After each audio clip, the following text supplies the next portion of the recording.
Hello and welcome to Must Read Fiction, a place for people who know that life is better with a novel in hand, or in this instance, a collection of short stories in hand. I'm so delighted to be here today with author Deesha Philyaw. Deesha, welcome. Thank you so much, Erin. Thanks for having me. Truly my pleasure. Deesha Philyaw's writing on race, parenting, gender, and culture has appeared in the New York Times, the Washington Post, McSweeney's, The Rumpus, Brevity, Tonight, and elsewhere. Her debut short story collection, The Secret Lives of Church Ladies, which I have here in my hands, won the 2021 Faulkner Award for Fiction, the 2020-2021 Story Prize, and the 2020 LA Times Book Prize, the Art Seidenbaum Award for First Fiction, and was a finalist for the 2020 National Book Award for Fiction. So I am so excited. We're going to talk about this collection today. So, Deesha, for those people who haven't yet read The Secret Lives of Church Ladies, please tell me about the book. So it's my collection of 9 short stories about Black women, sex, and the Black church. And I'm very intentional about that order because it's a book primarily about the women, not the church. The church is sort of in the women's orbit and not the other way around. And it's a theme that goes throughout all of the stories is getting free. What does it look like to navigate these really constraining binaries that the church teaches many of us, the hypocrisies of the church, the demands that fly in the face of our needs and our desires that are very human. What does it look like to navigate that? What does it look like to get free of those things? What happens if you don't get free? And then somewhat incidentally, not my intention, but perhaps subconsciously, there's a lot of mother-daughter themes that run throughout the book and through the stories. And that's something that that relationship with my mother was probably the defining relationship of my life. And so even without intending it, it shows up in these stories as well. Yeah, thank you for that overview and talking a little bit about those mother-daughter relationships. I think I heard a fiction writer say one time, like, my fiction shows more of me than any memoir or essay I'll ever write. So it's interesting that it Yes, sounds like that came through for you too. it did. It did. I had no idea until I hit send on the finished manuscript and I was thinking about it. I was like, oh, wow, I guess I had some unfinished business there. Totally, therapy through short stories, right? Yes, Like, work through yes. some of that. Yes. And as you kind of talked about in your summary, like, there's a really amazing opening line in the fourth story in the collection. The story is called Peach Cobbler, and the opening line is, my mother's peach cobbler was so good it made God himself cheat on his wife. And this line, I feel like, in many ways just captures some of those themes that you were just talking about that weave throughout the collection. Christianity and the Black church, sex, and food. I feel like food comes through a lot too. Yes. What drew you to explore these themes through these short stories? It all started with the women, and my nostalgia for the place where I grew up, which was in Jacksonville, Florida. And when I started writing fiction about 20 years ago, and I was really trying to write novels, these characters were the women of my youth, and they were women in the church, but also some women outside of the church. But I thought about them in relationship to the church, whether they were in or out. And so when I kind of harken back to those days, um, the church and the church's teachings loom large, even for women who weren't in the church, even for me and others now who aren't part of churches. It's still, that was some of our earliest learnings of how to be, how to be a good girl, what it means to be a woman, these very constraining, constricting definitions. And again, these binaries, you can be this or that, you're going to heaven or hell, you're a good girl or you're a bad girl. And so grappling with that, I mean, personally, I didn't have a lot of struggles around that, mostly because I used to be really like a rule follower, um, and so a lot of what I've heard people call church hurt, I don't have it personally, but I've seen, how it impacts people. And also it wasn't just writing what I knew and what I saw, but also writing my curiosity. So as a kid and especially as an adolescent and pre-adolescent, I was watching these women and wondering about them as whole people, wondering about them as sexual beings, wondering how they navigated these teachings versus what I was coming to know as a teenager about how our bodies work and what our bodies desire and need. And, I always wondered about those women and, did they like sex? Did they masturbate? Those kinds of things.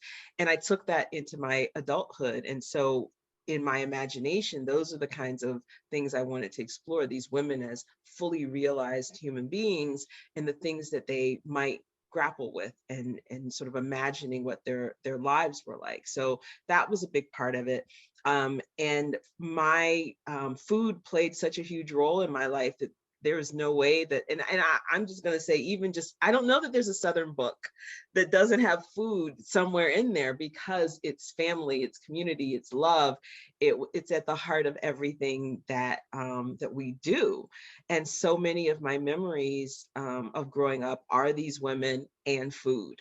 My mother and my grandmother and food, the larger community and food, funerals and food, so it was just really organic to the storytelling. Oh yeah, absolutely, absolutely, and certainly it made me hungry in a good way as I was Yeah, reading through. And I really appreciate you talking a little bit more about those binaries, especially from the church. I yeah. grew up in a Christian church, a white Christian Mhm, church, and mhm, talking about, yes, these right or wrong, this heaven or hell. And I feel like what's really beautiful about fiction, and especially short stories, is you mhm. kind of get to explore the gray space, right? It's not as Yeah. black and white as oftentimes we want to believe. And so in Mhm, some places that gray feels really unsafe because it's not tidy or neat. And in some mhm. places it gives you permission to like be your whole self, because we're never Yes, all one thing or another. And so exactly, yeah. exactly. Yes. Yeah. Yeah, and I think that you did a really great job kind of exploring that too, because Mhm. some of the characters in this book are exploring their sexualities. So we Yeah. also have some queer characters in the book, and also sex outside of marriage. And Mhm. I would love to hear, how did you make space for both, and what did you learn in the process?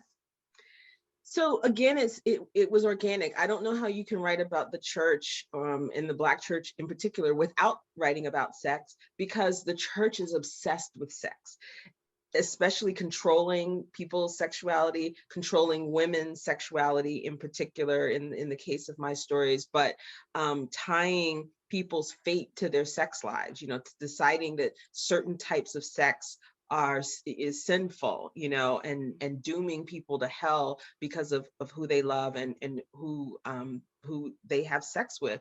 And so, those are part of those early foundational teachings. And it's also a part of the unlearning that hopefully, many of us will do who have been subjected to that, where you aren't taught to trust your body, you aren't taught to honor your body's desires, especially if your body desires sex and touch outside of marriage, or desires sex and touch from someone of that has your same gender.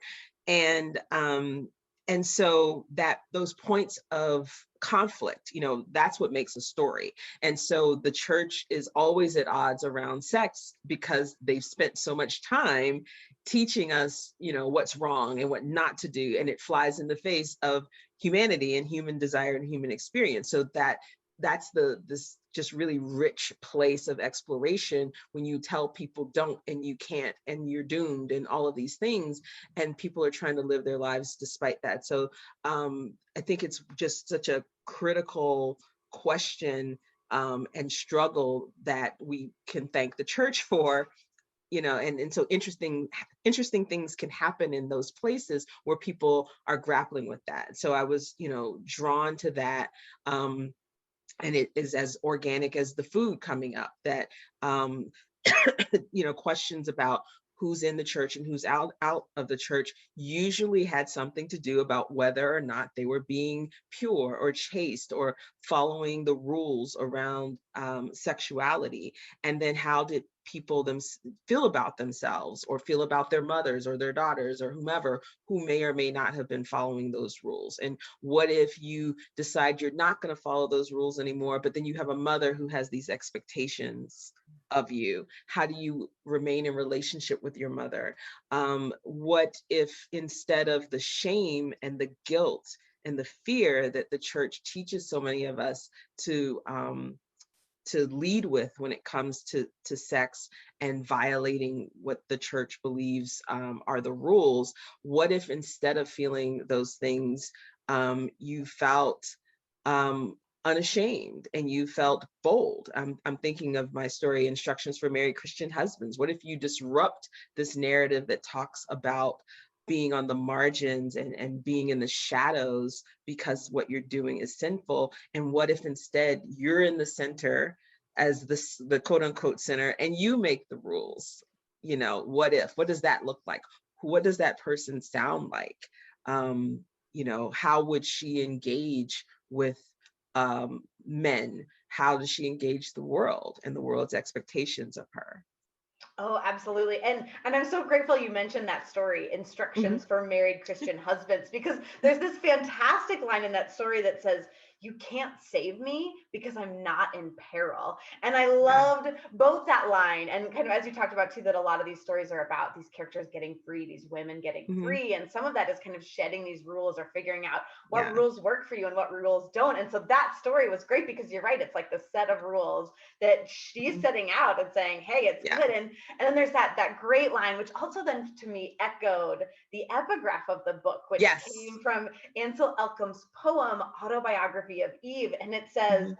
"Let it be known, I did not fall from grace. I leapt Yeah. to freedom." And I just like Yeah. loved how those tied together, loved how that worked together, and would Mhm. love to hear you talk a little bit more about that or just like speak to, Yeah. yeah, go ahead. So, narrative and who controls the narrative and who frames the narrative, it drives so much. I don't want to go on too much of a tangent, but if you think about it, even looking at slavery, how can you justify enslaving human beings? You do it by creating a narrative that says they're not human beings. So so who framed the humanity of Africans and African descended people as not human? Someone controlled that narrative. And so I think that that's a wonderful place to play in because there's so much power there. And so in Ansel's the poem, which I found, and I thought, this is my book. This is perfect as an epigraph. She reframes the narrative of Eve as fallen, as burdened, as she had been duped, and all of these things, and changes, and Eve takes control of the narrative in that verse and says, "I leapt," which is active, which is describing a degree of control and choice and agency and freedom ultimately. So that just set the bar for, this is going to be a set of narratives that center the people that they're about. It's pulling people from the margins of their own stories and centering their perspective on their own lives, which should not be a radical thing, but it is. And I often pick on the book, The Help, which is a book that does the opposite, which takes the lives of Black domestic workers from the 1960s, but it's a white woman who's controlling the narrative and telling their story, which means only part of the story gets told, and it gets told through this white savior lens. So you're not getting the real story. And so in 2021, it shouldn't be so original or fresh, this idea of Black women at the center of our own stories.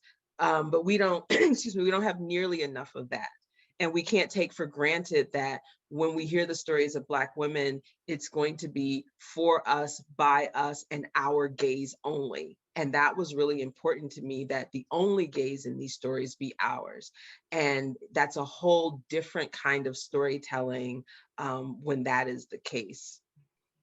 Absolutely. And as a reader, and as a Mhm, white reader, I felt mhm, incredibly privileged to get mhm, to engage in those stories. And though, mhm. and I'm so grateful that it created that space, that yeah, it was a space Yeah. for Black women, a space, by Mhm. you writing these stories and bringing it into the world. And so thank you. Thank you for Mhm. sharing those stories and You're for welcome. centering Black women and for giving me, like, readers a chance to engage there. It was Yeah. such a pleasure. And I think too, like, what was really great about that epigraph is in that reframing, it gave readers almost like heads up, this is going to shift things. Yes. And we're doing that on purpose. And it wasn't like a warning, but I mean, it was sort of like a Yeah. warning, like you might get uncomfortable, so Mhm. like heads up, like this is how it's going to Absolutely. go. And so which I felt like it was a fantastic journey. And I really Mhm. enjoyed kind of that Thank you. discomfort and that space and like exploring some of those Mhm. pieces.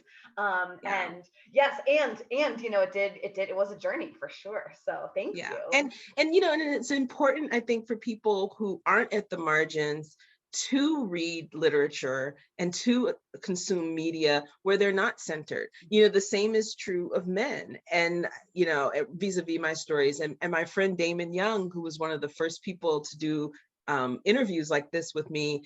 And he framed it so well. He said, men are garnish in these stories. And I was like, yeah, they kind of are.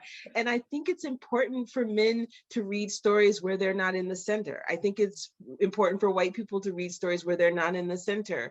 And that it's in the story also, because it's two things. It's who's centered, and then whose gaze is it? Because you can put people who are not white in the center and still be writing for a white gaze, still be translating culture for white people. The same with men. And so there is a conscious decision on the part of the writer not to do that. But I really encourage, and I'm thrilled that it's happening around my book and other books, encourage writers who are in dominant groups to seek out those works where their group is not centered in the narrative, and that it's not written for their gaze, and that they might have to do a little bit of work, rather than having it translated for them. And I think it's a whole different reading experience when you bring yourself to bear. The same way, if I read stories where it's through only the gaze of a trans person and the trans person is centered, I'm not a trans person. And so I need to be reading things where as a cis person, I'm not centered. Mhm. Yes, yes, yes. And you hinted kind of at my last question, which is talking Mhm. about what it has felt like to have the secret lives of Yeah. church ladies in the world. Because as I mentioned in my introduction, it has gotten some fantastic awards, some fantastic Mhm. praise. It was a finalist for the National Book Award, and it's Mhm. the first book to win both the Story Prize and the Faulkner Award for fiction. So, Mhm. so many congratulations. Thank you. And what has it felt like? What has it felt like to have the book in the world? It has felt tremendous. And then the caveat, in a pandemic, you know? And so what that meant was that it was this weird backdrop to have the biggest success of my career um, amidst so much tragedy.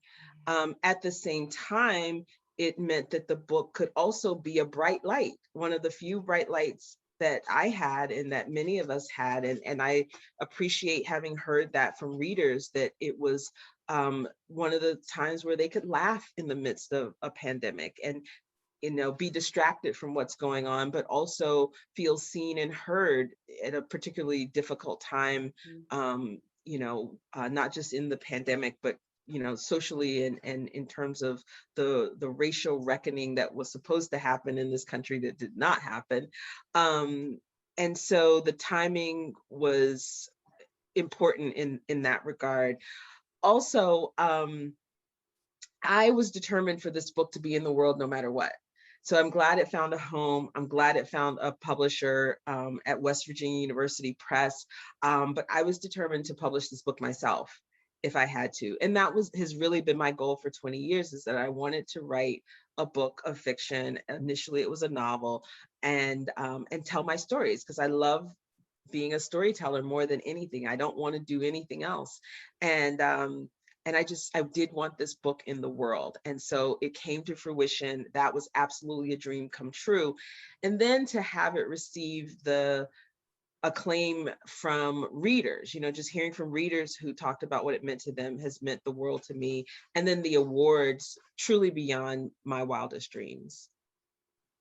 Oh, well, thank you. Thank you for sharing that story, because you're right. It is bittersweet too, right? To hold Yeah. it alongside, yes, the pandemic, alongside the murder of George Floyd and everything that Mhm. happened last summer. We're Mhm. recording this in June 2021, but a Yeah. lot has happened since this book came out. And yes, and I'm so grateful that you persisted to make sure that Yeah. the book was in the world and that these wonderful stories were told. So Deesha Philyaw, thank you. Thank you for writing The Secret Lives of Church Ladies. And thank you so very much for speaking with me today. You're so welcome, Erin, and it was my pleasure to be here.